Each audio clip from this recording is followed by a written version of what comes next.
The Miseducation of Lauryn Hill is a masterclass in love, self-expression, spirituality, and heartbreak. And it's the catalyst for bringing more attention to neo-soul and hip-hop. It's also cited as a huge inspiration to a number of big artists today, and within good reason. What's up, you guys? I am back to do another making of video.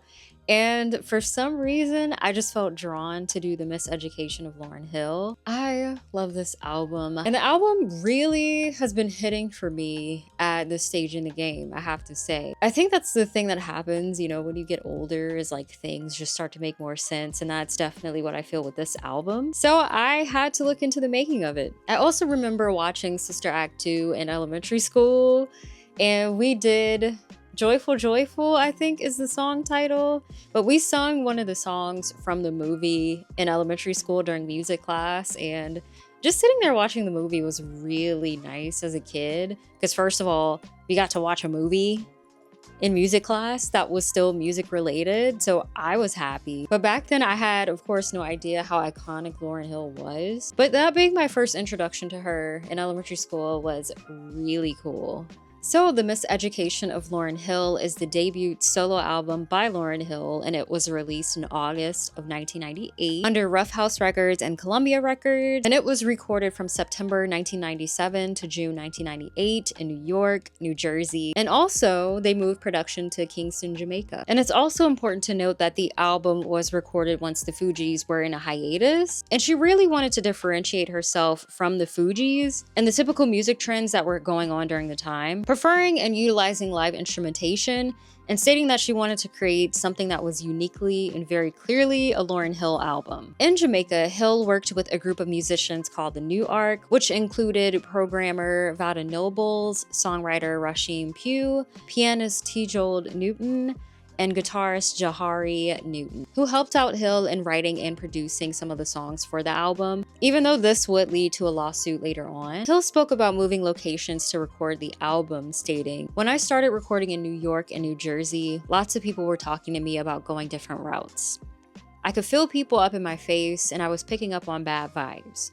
I wanted a place where there was good vibes, where I was amongst family, and it was Tuff Gong." Tuff Gong Studios was built by Bob Marley and was also his home according to the Grammys website, and the recording overall for the album took about a year and a half, with Hill sometimes working up to 18-hour days, as stated by Commissioner Gordon in a Rolling Stone podcast. Speaking of Commissioner Gordon, he is the album's sound engineer and co-producer, and he said this about recording the album. "Lauryn asked me to work with her on the Miseducation of Lauryn Hill after a lot of bumping into one another at other people's sessions. I was already a staff producer for Columbia, so no one was complaining when I had to leave to go on the road with Lauryn. We recorded in New York, Miami, and at Hope Road in Jamaica. To be in Bob Marley's house created a landscape for magic. Stephen Marley was the one who invited us to come in. I had to organize the equipment that had to be brought to Jamaica, and we had to make sure it could work as a museum when we weren't recording." Speaking with Music Radar, Gordon also shared, "We get into Bob Marley's house. We did a lot of the basic tracking because Stephen let us go at a time when the studio was a museum. Other than Bob's kids, nobody else used it. We had Squidly Cole, Stephen Marley's drummer. We had the original horn section that played on a lot of Bob Marley's records. Then you had New Ark. They were production guys making beats. There was keyboardist, literally of the Roots, James Poyser. There's such a wealth of musicians, and my role was bringing them all together." He also mentioned to Rolling Stone that there was a lot of pressure in the studio on the first day because all of the equipment was actually held in customs for 2 days before making it to Tuff Gong Studios. Don't we love it when things are delayed and we have things to do? Amazing. Rich Nice, executive A&R of Columbia Records, said in the interview with OK Player, "During the recording and mixing process, I would provide helpful, constructive criticism of what was going on in the streets, in her studio sessions, and inside the building to provide perspective. As a Trackmaster's producer, I had a respected ear. She would ask me what I thought. She would give us 5 different versions of one song with other verses, differing hooks, and we'd love all 5. The buzz on the album in the building wasn't as popular as you might think, and her being a Black woman added touchiness to it. There was a "who does she think she is" in the building. The climate from some senior execs was that they were not in favor of the record, and it was no secret to the people who created it and worked on it. During a lot of reading that I did for this album, there were a lot of people who worked closely with Hill on the project and said that she was beyond sure of herself and how her work would sound and come off and feel. And I think that speaks highly of her confidence throughout the making of the album. In the same interview, Nice actually spoke to this confidence that Lauryn had. At Chung King Studios, Lauryn would be in one room and I would be in another working with Nas. Gordon would pop over and ask me to listen to music. Lauryn always had her idea of what she wanted. It was never a scenario where she was lost or asked, "What do I do?" I've seen that with many artists. That's what made people feel that they couldn't just control her or puppeteer her. She would come with something incredible on the spot regularly. Hill also added with The Guardian, "It's pretty, but it's raw." And that's the way I like it. I think a large part of my personality spills over into my music. No matter how pretty it gets, it's never too pretty. There's always got to be something in there that's rough. I think that's me. No matter how high a note I sing, it's always going to be scratchy just by virtue of my voice. I never record vocals with compression because I want it to sound old, to sound rough, and I want you to hear everything that I intend you to hear. I don't want anything cleaned up off the track. I love the human element of real instruments as opposed to keyboards and modules. I love Hammond B3 organs and Wurlitzers, even when they're out of tune sometimes. To me, that presents what's human about those instruments. Hip-hop is the backbone, but I just love expanding those parameters. And first of all, I gotta say, the Guardian interview with Lauryn is pretty badass just because of how super detailed she is about everything. Now to add on to all of this, Wyclef Jean, former member of the Fugees, didn't really want her to record a solo album initially, then later offered to help to produce the album, but Lauryn said nope. Columbia Records wanted to bring in an outside producer too and even started speaking with them. Turns out it was RZA from Wu-Tang Clan. But Lauryn was not here for that either because she really wanted to do all of the writing and the producing herself. And Rough House Records executive Chris Swartz really backed her in the making of the album and her artistic expression. And she had a very good plan for what she wanted everything to sound like. And she really knew what she was going for and wanted to portray within her music. Because Miseducation is deemed as one of the best neo-soul albums ever made, with R&B, reggae, soul, Latin American jazz, and hip-hop influences. The Guardian mentioned that while kids growing up during that time were listening to New Edition, Hill was studying music of artists like Gladys Knight and Marvin Gaye, taking in the meaning behind their songs, along with the instrumentation. She also listened to what the article referred to as 80s Euro music, which included Duran Duran, Kraftwerk, and Malcolm McLaren. She also was very into Carlos Santana. That totally came from my parents' record collection. I remember finding Abraxas in the basement and looking at the cover going, wow, is this real? What's this? It had all this stuff going on, all this beautiful artwork on the cover. And then I remember putting on the record and wanting to cry. I put on this one song, Samba Pati, and it just gave me chills. I used to write my first songs to other people's music, and this particular album had this beautiful, soulful guitar, and it was instrumental, so I was in heaven. From that time, Oye Como Va, Black Magic Woman, all those songs just really touched me and gave me an appreciation for guitar and for Latin African rhythms. I was just in my own world, very, very happy at a very young age. Now, the album itself really focuses on educating someone or yourself about love, whether that's love based around one's faith, love for your child, for your family or significant other, and even self-love. I love the interludes that include the teacher, and the teacher was played by Ross Baraka in a classroom full of children sharing their ideas of love, which the way this was actually recorded was pretty cool, which I'll get into in a little bit. But with the ideas that Hill had for the album, she really didn't go into it with the mindset of appealing to the masses. She stated in the novel, Lauryn Hill, She's Got That Thing, there's too much pressure to have a hit these days. Artists are watching Billboard instead of exploring themselves. Look at someone like Aretha. She didn't hit with her first album, but she was able to grow and find herself. I wanted to make honest music. I don't like things to be too perfect or too polished. People may criticize me for that, but I grew up listening to Al Green and Sam Cooke. When they hit a high note, you actually felt it. That is very true. And according to the same novel by Chris Nixon, the name of the album was first inspired by Sonny Carson's novel, The Education of Sonny Carson, along with the 1974 film adaptation. She wanted to name the album after that, but was influenced by a few other people that she worked with on the album to lean more into a self-deprecating title. So, as a reference to Carter G. Woodson's 1933 book, The Miseducation of the Negro, Lauryn came up with the album's title, The Miseducation of Lauryn Hill. According to The Guardian, from Hill, the term miseducation means lessons learned outside of academia. And she spoke about this with The Guardian. The title of the album was meant to discuss those life lessons, those things that you don't get in any textbook, things that we go through that force us to mature. Hopefully we learn. Some people get stuck. They say that what doesn't kill us makes us stronger.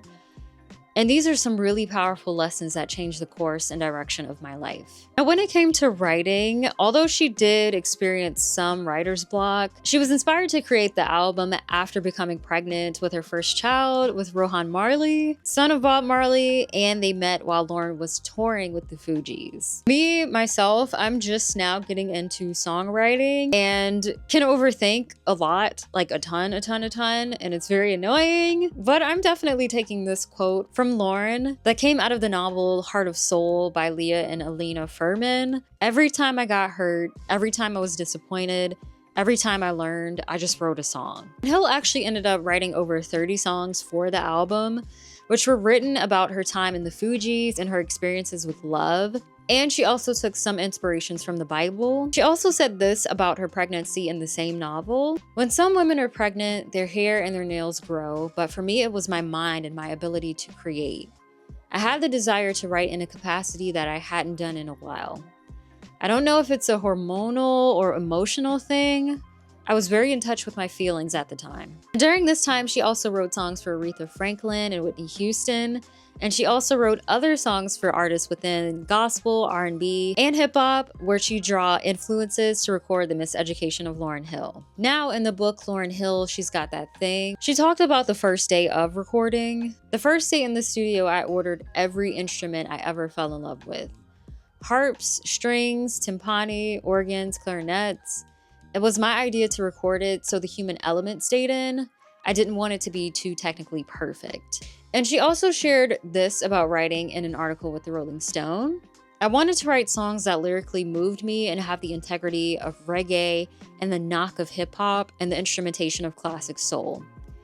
My engineer and I worked on a sound that's raw. I like the rawness of you being able to hear the scratch in the vocals.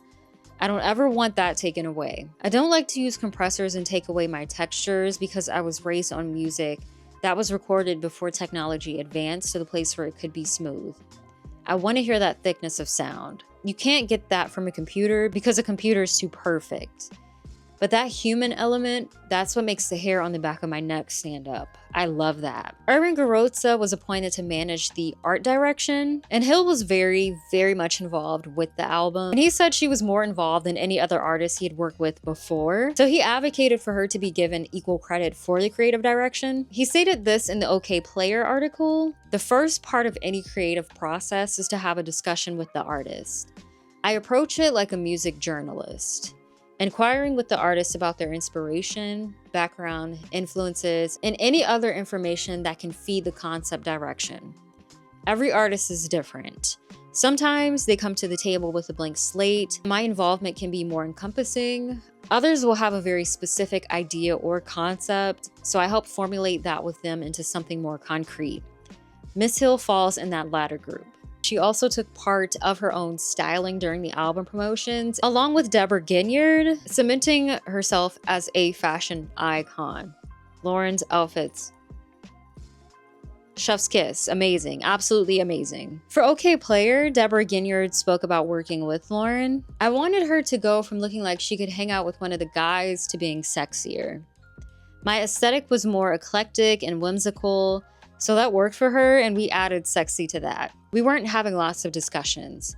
We spoke through clothes or editorial spreads that she would see from fashion magazines." She also said, "Lauryn showed girls what they could do with locks and braids," and I love that so much. Because it's cool, and it's true. Lauryn is a hair icon for me. But her star power also shone through in many different ways within the entertainment industry. I did not know, but according to Rolling Stone, she was offered a role in Charlie's Angels, but turned it down, and that's how Lucy Liu ended up taking the part. That is crazy to me. I used to love watching Charlie's Angels growing up, so just imagine Lauryn in that movie. Oh my god. She also ended up doing the same thing for the last 2 Matrix films, and she had to drop out of an adaptation of Toni Morrison's Beloved due to her pregnancy. Now the album photo shoot was shot at Columbia High School, which is Hill's alma mater, and although there are images photographed throughout the school, they ended up choosing a close-up image of Hill to look like it had been carved into a wooden desk. Irwin said in the OK Player article they shot everything on a Saturday to avoid intruding on a normal school day schedule, after Lauryn had made a call prior to the school's principal just to grab approval. And the photographer for the album, Eric Johnson, also worked with Maxwell for most of his album covers. Rich Nice had this to say about the album cover, speaking to OK Player about label executives. Even with the cover, they wanted an actual picture, not a Bob Marley inspired cover. We have a good looking artist, we should show her because that sells records. I felt like the outcast in those meetings. If you're part of the culture and you see this cover, the musical dots were connected. But I got the evil eye when I said it shows that she doesn't have to be locked in with bright lipstick and a Gucci bag to be part of this landscape. And I also found some pictures that I have linked below, but I'll also show them up here of the actual album photo shoot because I've never seen it before. And it came out so well. I love the fact that Harrison Ford went to one of the shows for the tour for the album. I also really freaking love Harrison Ford. He's amazing. And also Outkast was one of the opening acts for her tour, which kind of put them on. Can you imagine a show with Lauryn Hill and Outkast? Come on now. Something that shocked me came from the Grammys website, where they said Miseducation went through a number of iterations until it was complete because her label did not like the initial version of Miseducation. And my jaw completely dropped reading this, but their reaction was not shocking really to me because it was noted in the Rolling Stone article that Sony didn't really want her to release a studio album, and instead they wanted another Fugees album. Idiots. Hill also stated in the interview with The Guardian, the album wasn't supposed to happen according to some, and I felt very blessed to be able to make something like that and release it. To me, the fact that people have received it in the way that they have, that's just the cherry on top. Now getting into the track list. For intro and all of the other interludes featured on the album, they were recorded in the living room of Lauryn's home in New Jersey, where they did have a group of children there for the recording. And she asked Ross Baraka to speak to the children about love, and he improvised the entire lecture according to the Rolling Stone article. He talked about how this came to be. I was running for councilman in Newark and was also an 8th grade teacher. I was just about to take 2 of my students home and Lauryn called and asked if I could come to her house in South Orange. There were chairs set up in the living room and a bunch of kids were there. She told me she wanted to discuss the concept of love. There was a blackboard and I wrote the letters LOVE. And we just went into the whole discussion. It can be noted that Lauryn being absent from the class is a reference to the album's title, as she's out in the world, coming to her own conclusions and firsthand experiences in love without guidance, unlike the other kids in the class. And it might have also been a little bit of shade thrown to the traditional education system. And according to OK Player, the interludes were actually put together at Lauryn's house. Lost Ones, while being heavily hip-hop influenced, it interpolated Bam Bam by Sister Nancy for the hook. Che Pope was credited as co-producer under his pseudonym Che Guevara for the song and to Zion. And in Lost Ones, she's coming at her record label and the Fugees, namely Wyclef Jean, about money, what's right and wrong, and being an artist. And that's really shown through the way that she's rapping. I love to hear Lauryn rap because there's just so much confidence there, and you can really feel what she's saying, which makes it seem way more authentic coming from her. But there's also other tracks within the album that have been speculated to have the same inspiration, like X Factor, Superstar, and Forgive Them Father. In the novel Lauryn Hill, She's Got That Thing, Gordon Williams said this about Lost Ones. It was our first morning in Jamaica, and I saw all these kids gathered around Lauryn, screaming and dancing.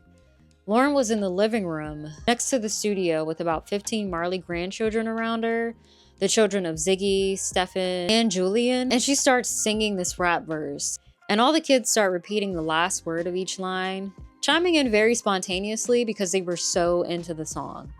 According to Music Radar, the drum sequence was made from Super Ho by Boogie Down Productions. And this type of music reminds me so much of my mom. The hip hop, it started out in the park music. No ill intent because that music is so much fun and I like to listen to it every now and again myself. But for the drums, Che Pope used the Akai MPC 3000 sequence sampler. That went well with the scratching of the turntable. Vada Nobles, who was a producer on the album, who did later on end up in court with Hill due to credit, shared this with Rolling Stone. Forgive Them Father and Lost Ones was made at the Bob Marley Museum on 56 Hope Road. That's why on Lost Ones, she says, I was hopeless, now I'm on Hope Road. Then I also found in the Rolling Stone article, Vada used an MPC 3000 production controller and an SP 1200 sampling drum machine for the album. X Factor was originally intended for other artists, one of them being the actual group X Factor, according to Rolling Stone, but stayed with Hill because of the personal context of the song dealing with heartbreak and love. For Rolling Stone, Vada Nobles stated, there was a female group called X Factor signed to Arista, and we did a song called X Factor for them. And then we started working on a song called Loved Real Hard once. The title got switched to When It Hurts So Bad. Those were the first 2 records that we worked on. We were making songs for other people, and the song started becoming too personal, and we were like, wait a minute, this is your story.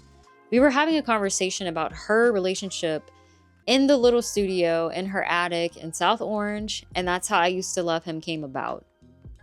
And X Factor features elements from Wu-Tang Clan's Can It Be All So Simple, and it has a guitar solo by Jahari Newton. Commissioner Gordon noted that Lauryn had the voice of an old soul with her unique tone in the interview with Music Radar, and to highlight her tone, they used a lot of analog equipment. And he shared, God bless Mr. Rupert Neve, because there wouldn't be any miseducation without him. If there's one manufacturer who is in the linchpin in everything I've done, it's always Neve. The warmth, the quality, the sonics of it. I think maybe doo-wop was mixed on the SSL, but pretty much everything else was recorded and mixed on Neves. Different ones, old ones, 1063s, EQs, it fit like a glove with her. And this song in particular reminds me of growing up with MTV Jams, me being a little kid, and my parents having that channel on all day, and the huge ass big screen TV that was a box. We'd have that station literally going on all day, and that actually played a huge part in the music that I listen to today. Now, Che Pope stated that he produced to Zion in a small studio apartment in Brooklyn, and Lauryn recorded the song in New Jersey. Che shared with the Rolling Stone, I lived in a brownstone in Brooklyn, and there was this little studio apartment on the top floor that didn't have air conditioning. I could only go in there for 20 minutes at a time to make tracks because it was too hot. And one of those 20 minutes is when I made Zion. I came in with the track and Lauryn teared up and said, I have this idea to do a song about my baby, and I didn't know what the music should sound like until I heard the track. It initially sampled a guitar lick from And the Feeling's Good, but has acoustic Spanish guitar licks on the track played by Carlos Santana. And as I mentioned before, it was kind of a dream to have him play for a track on the album for Lauryn, so this was really, really nice. And the chorus of To Zion stuck with me the most after a re-listen that I did for the album after years of not hearing anything really, singles aside. And I think it's just such a beautiful tribute to her son and to motherhood, because she dealt with so much pressure to not even go through with the pregnancy at the time. But that's what makes this song and her journey into motherhood so great. For Music Radar, Gordon Williams shared what it was like to hear the song for the first time. I just started crying. There was a lot of pressure for her to not have that child. The label was like, look at all this money that's being spent on this record. Maybe she needs to have an abortion. I'm thinking about all these things, all this pressure, and to hear her put that into a song, it was so beautiful. I was like, damn, Lauryn, you can't do this to me. And he also said this in an interview with OK Player. Lauryn was never at a loss for songs. We were sitting at Sony Studios and a beat was looping. Eventually, it became To Zion. She came close to my ear, and because the drums were loud, she softly sang the first verse and the chorus for the first time. The melody and the words were so deep because it was what she was actually going through. I got choked up by the time she got to the second verse. And it's a very personal song, first starting off a bit anxious and ending on a celebratory fall into motherhood. Lauryn shared this with The Guardian. That song is about the revelation that my son was to me. I had always made decisions for other people, making everybody else happy. And once I had him, that was really the first decision that was unpopular for me. It was one that was based on my happiness and not what other people wanted for me or for themselves. And it was the best decision that I could have ever made because I'm the happiest and healthiest that I've ever been. It also revealed to me which relationships were right, which ones were sincere, which ones were based on exploiting and hurting me. It was a godsend all the way around. 360 degrees of that whole situation was nothing but a blessing, and I'm so happy that I made the choice that I did. Doo-wop is described as a short trip through Black music, and She's Got That Thing, the novel. It's an explosion of Blackness. The harmonies, horns, and the style of instrumental, the piano and turntable with the R&B chorus, and the rhymes in the verses. It's just hard not to enjoy the song. Vada Noble said this in a Rolling Stone article. There was a box set that said Doo-wop sitting on the floor. The title for her single, Doo-wop That Thing, came off that box. We were making a song about warning women about slick men, but there's some bad girls out there, so we gotta tell both sides. I thought the music was cheesy. It wasn't hard enough, so I put a really heavy drum in there just to give it some edge, something hip-hop. And then I also had to include this quote from background singer Lanisha Randolph from the same article, who said, in November 1997, I get a phone call asking if I was able to come to Chungking Studios. Lauryn came in eating spaghetti pomodoro and garlic bread and explained where she's trying to go with this album, and how she wants it to be a reflection of all of us. I was an 18-year-old girl that just wanted to sing. For Doo-wop, she said, I want to play with the 50s and 60s harmonies, like barbershop guys on the corner, and then we all just jumped in, harmonizing a cappella. She directed us, and from there, history was made. I just love that visual image of Lauryn just strolling in, eating, having garlic bread, and being like, yo, so this is what we're gonna do. Commissioner Gordon said, when I mixed Doo-wop at Sony Studios, it was 128 tracks. Two 48-track machines plus two 24 2-inch machines all running at the same time. For Superstar, according to novel Lauryn Hill, She's Got That Thing, Lauryn played the guitar on the song, and it interpolates Light My Fire by The Doors. Commissioner Gordon shared with the Rolling Stone, when James Poyser came in for Superstar, we rented a harpsichord that was so old it fell out of tune really quickly, so we had to have the tuner actually there. By the time James finished playing it once, it was out of tune. Side note, a harpsichord is a keyboard that uses a plucking mechanism that plucks the strings, whereas a piano uses hammers to strike the strings.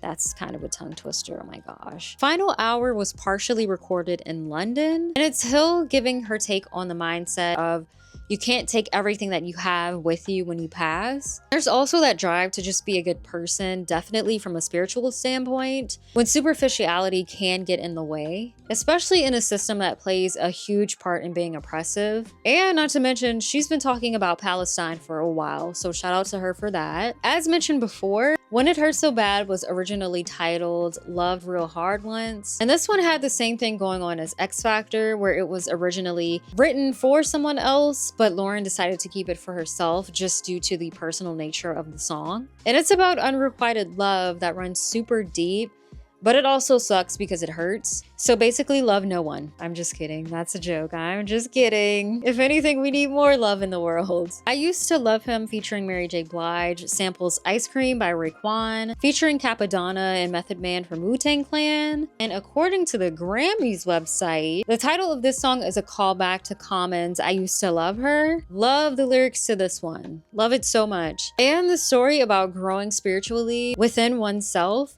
and getting through and being done with a toxic relationship, which is a message that can be felt by anyone to leave a situation that no longer serves them. For Forgive Them Father, Julian Marley played the guitar for the song, and it interpolates Concrete Jungle by Bob Marley and the Wailers. Every Ghetto, Every City is reminiscent of Living for the City by Stevie Wonder, and features elements of Tony Poem by David Axelrod and Jack Your Body by Steve Silk Hurley. And in this one, she's giving a shout out to her hometown in New Jersey and talks about the fun as well as the harder time she experienced growing up in the hood during the late 80s into the 90s. Nothing Even Matters features D'Angelo, who plays the electric piano. Lauryn stated about the song in Heart of Soul, the novel, "I wanted to make a love song a la Roberta Flack and Donny Hathaway and give people a humanistic approach to love again, without all the physicality and overt sexuality." In the Rolling Stone article, Noble stated, Lauryn was in the kitchen at the house up the hill in Jersey,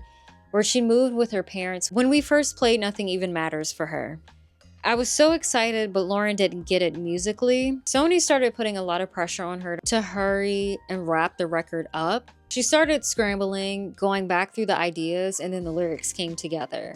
Che also added, "I was messing around with these finger snap sounds for the D'Angelo song, and she started coming with the song out of her head. We built the record around this weird snap pattern. That's how it was with her. The creative process wasn't this strict environment." And we also have a quote from D'Angelo about making the song. "Collaborating with Lauryn was very cool. She was warm and sweet.